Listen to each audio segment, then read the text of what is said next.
Bangag sa Pilipinas at tuyen dagiti kangruna na damag dito'y PTV Cordillera.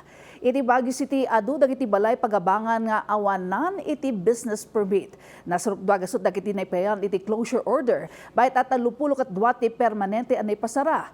Palagi iti City Permits and Licensing Office kadagiti negosyante ken agpangpanggep na agpaabang. Amuan kini PTV TAU intern Lawrence Angelo. Educational Center of the North. Di kaadwa na brangas ti syudad nung maipangkep iti edukasyon. Pamaniknak dita, dagiti nagduduma a pagadalan.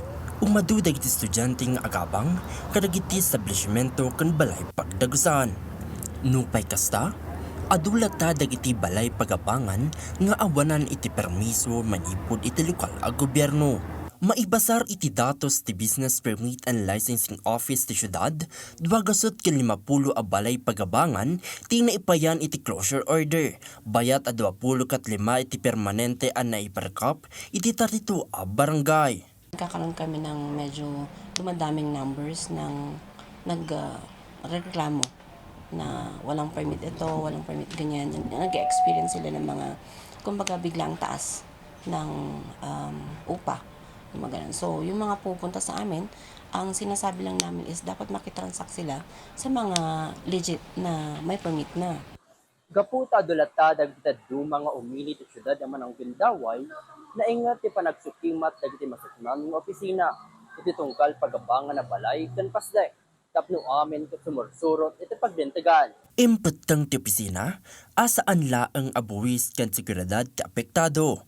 No dikat uray dagiti mismo a legal boarding house owners, katipet-petang dati saan apata sa panagnegosyo, no mapanuynuyan dagiti awanan iti permiso, kaputa sa andang agbaybayad, iti libanganda iti syudad. Ni Jubilee nga daan iti legal a dokumento kas boarding house owner, kontra kadagiti awanan ti permiso nga agpapaabang. Medyo unfair kasi yun, lalo na dun sa mga okay sana kung yung kahit walang permit pero conducive for learning. At saka okay yung price. Kastamit tin palawag ti reviewee ani Mark Anthony Bacle, anapateg timang sukimat ti legal a permit dagiti pagabangan tapnon saan a ma-scam. Number one, if you are choosing your boarding house, it must be permitted. Kasi dun mo siya ma-check kung legal ba siya or hindi ba siya scammer kung choosing your boarding house. Imapila ti City Permit and Licensing Office kadagiti awanan iti permiso nga agaplikaradan. Kunati daduma, say-saya at ti awanan iti permit. Kem ti mangdanggan iti pada a tao. Wenno agaramid iti may kaniwas. Kem kunamet iti lokal a gobyerno, ti kaawanan iti business permit kabayatan ti panagnegosyo, ket panagkusit a mailabsing metlaeng itilinteg. Lawrence Angelo, para iti Pagilian. Kabiyatan na napingot lata dagiti umili kan daduma a grupo iti panang tubngarda iti plano nga exploration activities ti North Luzon Mineral Resources Corporation iti Kasibu, Nueva Vizcaya. At a follow-up report ni Dayan Monica Tukay. Sakit lang kasi sa kalooban ko bilang isang nanay. Kasi marami po akong anak, ma'am. Hindi naman po ako nakakasiguro na yung mga anak ko is baka kapag-aral sila.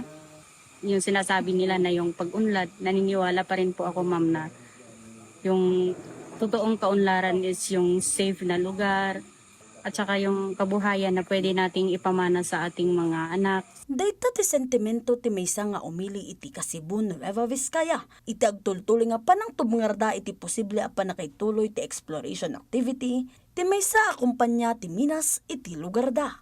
Kalpasan na winaswas ti korte ti reklamo kontra kada Bishop Jose Elmer Mangalinaw, Father Christian Dumangang, kanda dumapay iti June 24, itaabulan ti Hulyo, nang ipila ni North Luzon Mineral Resources Corporation Representative Jaime Atayde, iti kaso a cyber libel kontra kini Attorney Edgar Balgos, Attorney Fidel Santos, kini Florentino Dinos II, Presidente ti Dupax del Norte Environmental Defenders.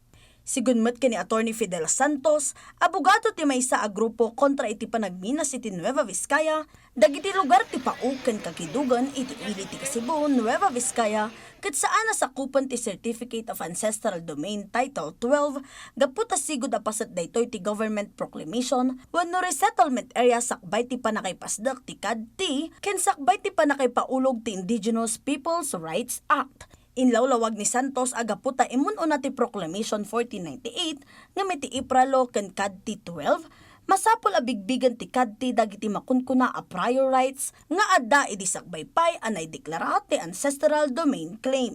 Idila ang July 14 nang isayang katmet iti protesta dagiti residente iti Cebu ken Dupax del Norte kontra iti Mines and Geosciences Bureau ken Department of Environment and Natural Resources tapno iparikna ti panagtubngarda iti mining exploration permit nga impaay ti ahensya iti nasao a korporasyon. Nang ipila ti Act Teachers Party List iti ganda tapno imbestigaran ti Kongreso ti operasyon ti North Luzon Mineral Resources Corporation iti probinsya.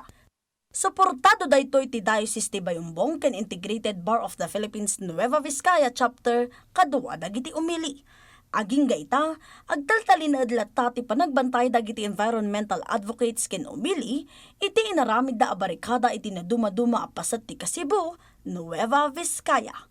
Dayan Monica Tukay, para iti Pagilian. Dagiti kang runa na damag, dito'y PTV Cordillera. I-like, i-follow, kan ag-subscribe. Iti social media platforms ti PTV Cordillera, iti Facebook, TikTok, Instagram, YouTube, X, kan Friends.